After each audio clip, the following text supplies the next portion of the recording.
Alright, what's going on, guys? Trev back again, here to bring you another video. This one's going to be doing another Q&A for today, leading up to The Walking Dead Season 7, Episode 5, Go-Getters, which airs tonight. In this one, we're going to start with focusing on a recent interview from Scott Gimple, talking about our next big villains for the Walking Dead television series, The Whisperers.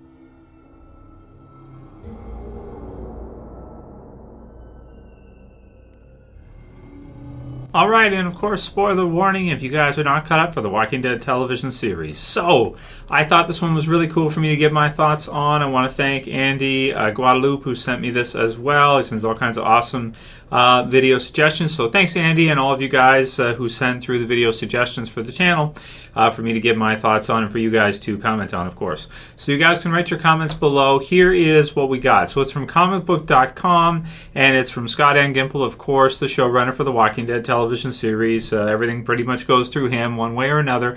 He's the show master, the showrunner, so to speak.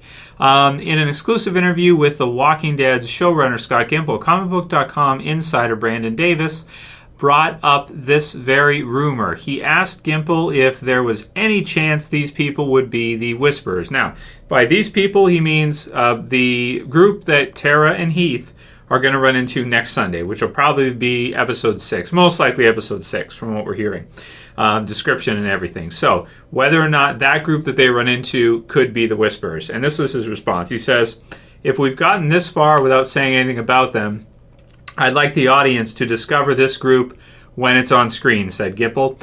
I will say, it's not the Whisperers. Okay, good. So I will also say, though, that it's not impossible that the Whisperers could come along, or aspects of them could come along earlier than the timeline of the book, but certainly not this early. So I love that. I love to hear that from Gimple, because usually he is kind of a master at dancing around things and saying a bunch of stuff, but it not meaning anything. Which he does it on purpose, obviously, because he doesn't want to give too much away about the show. But it's nice to get confirmation, which I already kind of knew anyway. There were some kind of fan theories out there, this kind of thing, that the group that Tara and Heath run into could be the Whisperers. It's nice to hear that they're not going to be. So it's too early right now for the Whisperers, but I do want to say that I am very excited for when they do bring the Whisperers in, and I look forward to seeing some Easter eggs and some early stuff setting them up before they actually make their entrance into the TV series, which would be really, really cool. Because they are an intense group. If you want to talk horror, in terms of horror, characters like Negan's really intimidating, he's really scary, and he's got the kind of the psychopath side to him as well, too, so he has fun while he's doing it. And he's a great villain. He's probably the best villain, the biggest, baddest villain The Walking Dead has, period. But I think the Whisperers as a group are a very cool group to see. And to follow Negan up and the Saviors afterwards, they're awesome. They go something more like along the lines of what we saw with Terminus, I want to say, and of course the Cannibals. But they're probably even scarier, especially to get to see them. So I'm really excited to get to see them in live action in the next couple seasons. I'm thinking probably next season, season 8, season 9, we'll start seeing some little Easter eggs and stuff hinting towards the Whisperers. Maybe we'll see some dead bodies of people that look like zombies that are holding things or something. Could be interesting to see in the next couple years, but really, I am very excited to see the Whisperers. I can't wait, but yeah, it's way too early. And I'm glad that even he's willing to say, yeah, it's too early for that right now. Yeah, we're not going to do that right now. But, oh man, it's going to be cool to see them. Even when we first saw them in the Walking Dead comic book series, their kind of introduction where we weren't sure if zombies could talk, and it was kind of played off as this angle, like we're discovering it as the survivors are starting to discover this, Dante and the others. And, like the zombies are whispering, like are these people going crazy? Are they going mad? What's happening? And, it's a pretty cool idea to wear zombie skins, blend in with them, whisper so that the zombies don't turn on you, and use them to your advantage. So, Whisper War going on in the Walking Dead comic book series. Awesome stuff. Enjoying the hell out of it. Can't wait to see them in the TV series, but I'm happy to hear that it's not going to be yet, but start looking for stuff maybe second half of season 7 or probably season 8 and onward, because it's still too that's pretty early, to be honest. That's really early. Next one's from Prehistoric Wombat. He says, would it be cool if they released the auditions for Negan? That's a great idea, man. I would kill to see some of the audition tapes for Negan. Like Stephen Ogg, who's playing Simon.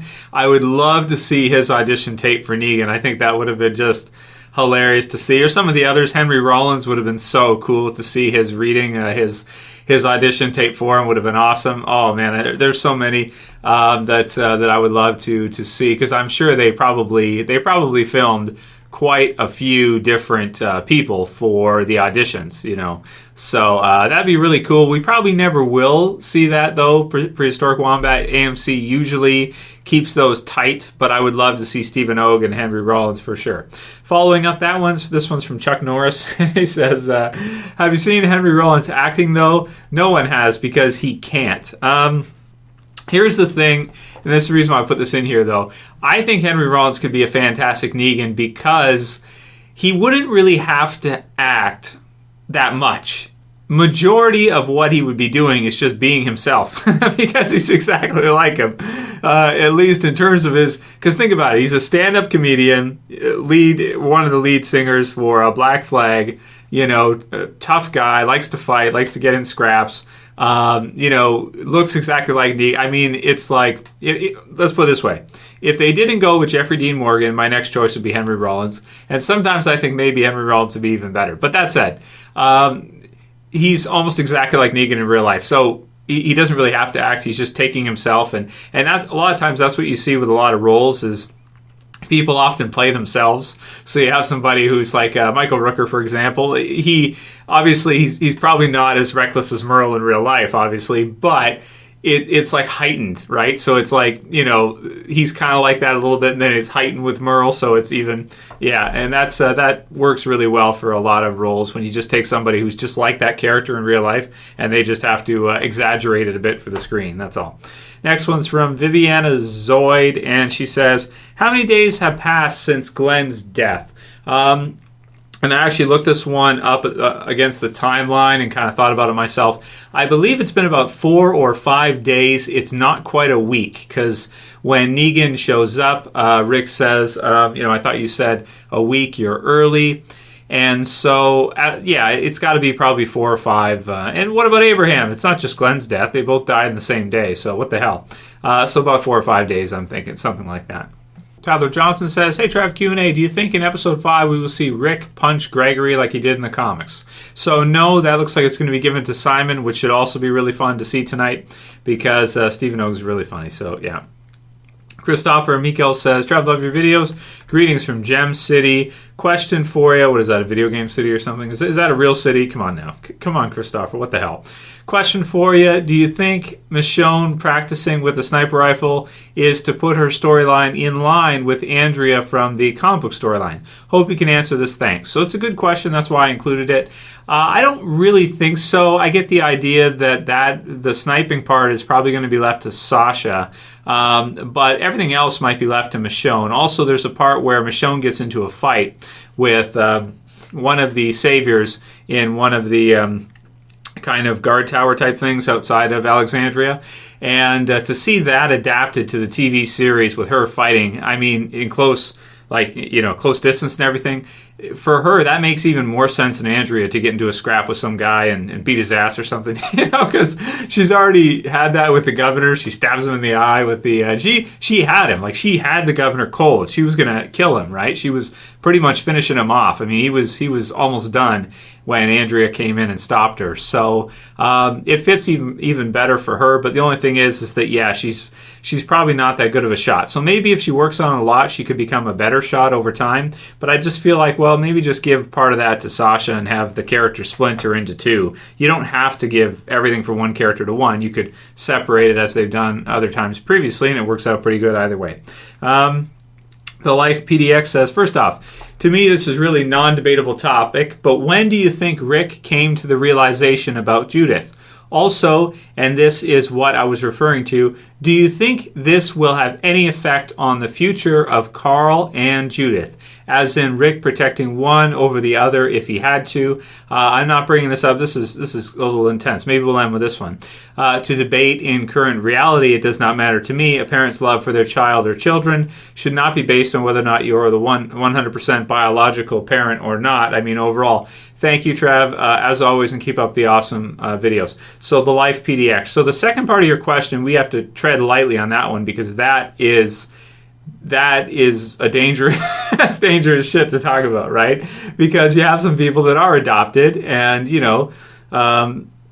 yeah, I mean, I guess it depends. It depends. Like, and then you get into family tree psychology and things like that, where parents can pick a favorite and stuff like this. So I don't think you can say that parents are definitely going to love, children that are not adopted or if they're not theirs. I don't think you can say that they're going to love them more. I think, parents love all their children, obviously. They tend to baby the youngest. That's something that's very common. That's part of, is it Adler, Levinson family tree. So they tend to baby the youngest, but it's not always the case, right? These are not algorithms. These are rules of thumb, so they don't apply to everybody. Me, for example, my parents were really hard on me, Yeah, they worked me like crazy. So, and they always were more fond of my sister than me. So I don't think you can say that necessarily. Who would Rick be more apt to protect? I think Rick would be more apt to protect Judith because she's so young and everything. Carl, I think Rick's like, oh yeah, he can take care of himself. He's fine. He's Carl. He's going to be fine.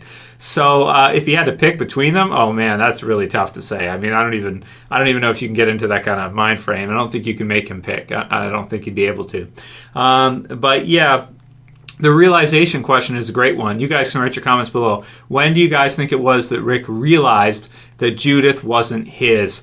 I think it was in season 3 when he found out that she was pregnant and everything, or in the season finale, of course, when he realized he hadn't poured the Bisquick to make pancakes, and so therefore it can't be his. So he probably realized pretty quickly. He's like, oh shit, yeah, that's probably Shane's. Yeah, and then they were fighting in the end, this kind of thing. And I think, and it adds to the fight, right? If you go back and watch 18 Miles Out and all the stuff that's happening, it kind of adds to it because it's like Shane knows it's his, and now we know Rick knew it was his.